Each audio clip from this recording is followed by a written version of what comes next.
The state of Sinaloa has long been plagued by cartels and all kinds of violence that surrounds drug trafficking.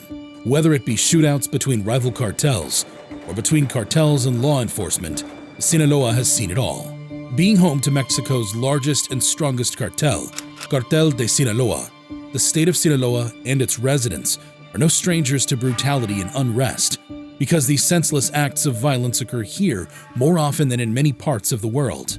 The most recent statewide unrest occurred on January 5, 2023.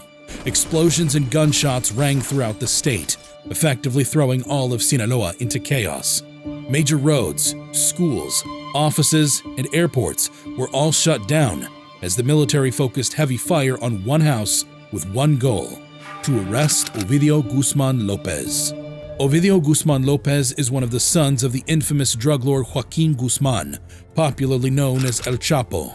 El Chapo was the leader of the Sinaloa cartel for decades, and in that time, he mastered the art of evading the authorities so much so that Mexican prisons had no hold over him.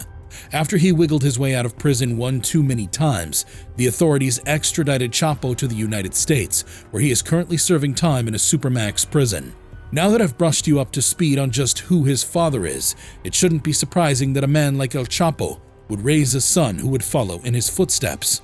Ovidio Guzmán was born in 1990, and since joining the Mafia, his nicknames include El Bebe, which translates to baby, and El Raton, which means mouse. Ovidio Guzmán was obviously raised with affluence. His father, El Chapo, was raking in millions of dollars every year from drug trafficking, so if he wanted to raise his children far away from violence, he could.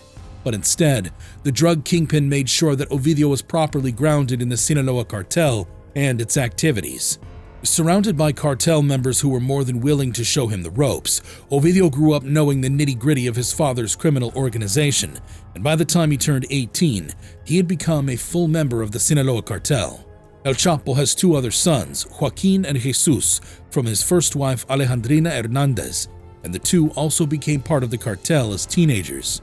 According to reports, Ovidio and his half-brothers got along pretty well, and together the trio is popularly referred to as Los Chapitos. Ovidio took cartel business seriously, and so he began to climb up the ladder relatively quickly. Soon, he became a key lieutenant to his father.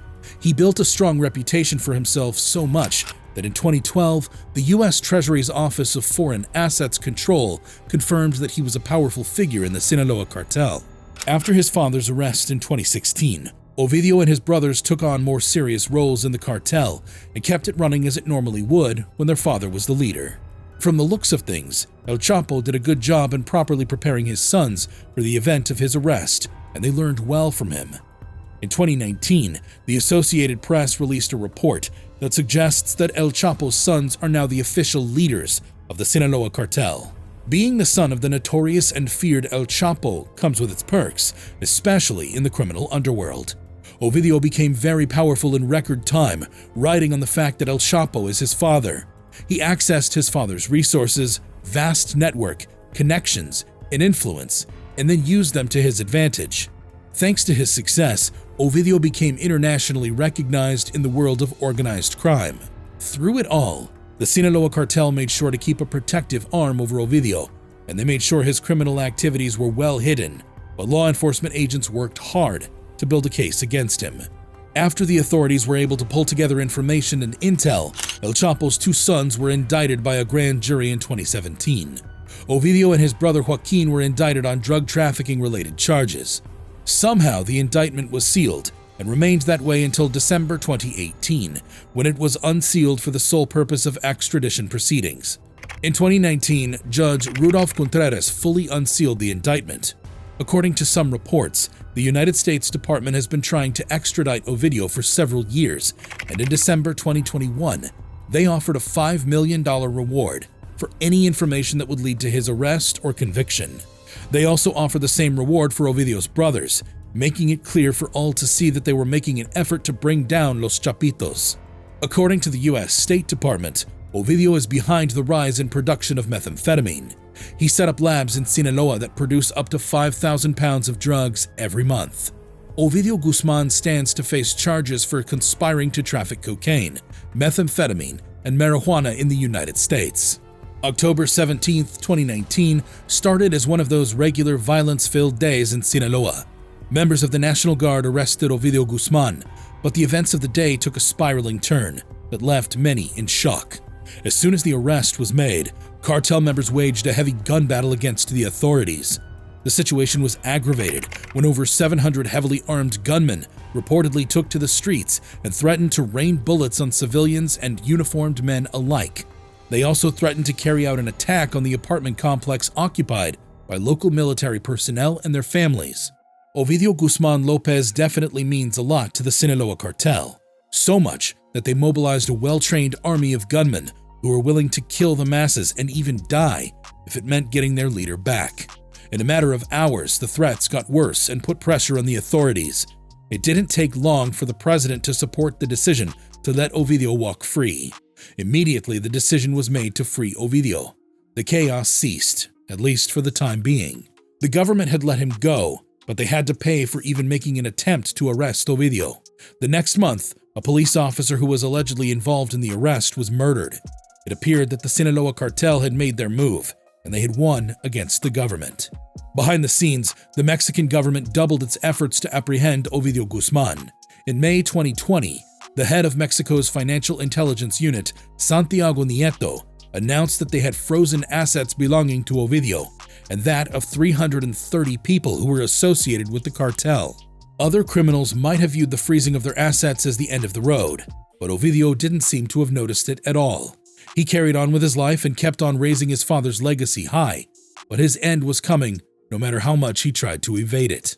A joint operation involving the Army, National Guard, Secretariat of National Defense, and Secretariat of the Navy was the key to bringing down Ovidio. After careful planning, he was found and arrested a second time on January 5, 2023. As expected, the cartel did not make things easy for the authorities. They immediately brought the city of Culiacan to a standstill by gathering an army of well-armed gunmen as opposition. The city went into disarray, while the army tried hard to fight off cartel members. Civilians reported incidents of carjacking and looting. Many banks and businesses were forced to close down temporarily, as the streets were not safe for anyone. The governor of Sinaloa advised the public to remain indoors until the unrest had passed. The Culiacan International Airport was shut down, and the government made sure the people understood that anyone traveling into Sinaloa at such a time was in search of death. The shootout left behind a trail of bodies: 10 soldiers, 19 cartel members, 1 police officer, an infantry colonel, and his 4 escorts all lost their lives in the battle to arrest Ovidio Guzmán. The Secretariat of National Defense reported that the operation to take down Ovidio used 3,586 soldiers, heavy weaponry, and vehicles. The battle was terrible and caused a lot of bloodshed, but in the end, Ovidio was eventually captured. Defense Secretary Luis Crescencio confirmed that Ovidio and 17 members of the cartel had been arrested in the operation. Ovidio was immediately transported to Mexico City and then flown to the Federal Social Rehabilitation Center, Alma Loya de Juarez. A federal judge ordered Ovidio Guzmán to be held under a 60-day preventive detention to give the U.S. authorities an opportunity to petition for his extradition. Foreign Secretary Marcelo Ebrard confirmed that a request had been made by the United States to extradite him, but Ebrard also stated that Ovidio was still facing criminal charges in Mexico. Ovidio Guzmán followed in his father's footsteps and has ended in the same situation as his father, in maximum security prison. Although El Chapo is in Colorado and his son in Mexico, they're both paying for their sins. Chapo's other sons remain free and are leading the cartel's daily operations, but the possibility of them ending up like their father continues to rise by the day. The Mexican government need to be applauded for their increased effort to crack down on criminals like Ovidio Guzmán. It is obvious that after the failed attempt to arrest Ovidio in 2019, the government went back for reinforcement. The 2019 incident showed the extreme measures these cartels would go to withstand the government. Sinaloa cartel, being the strongest cartel in Mexico, only proved their strength when they pressured the authorities to let Ovidio go. The Mexican government faced shame and embarrassment that day, but it wasn't enough to give up. They came back well prepared, apprehended Ovidio Guzmán, and put an end to his criminal activities. Do you think the Mexican government is anywhere near sanitizing the country from cartels? Let us know what you think in the comment sections. And that's a wrap on our video today. Please make sure to watch the next video on our channel.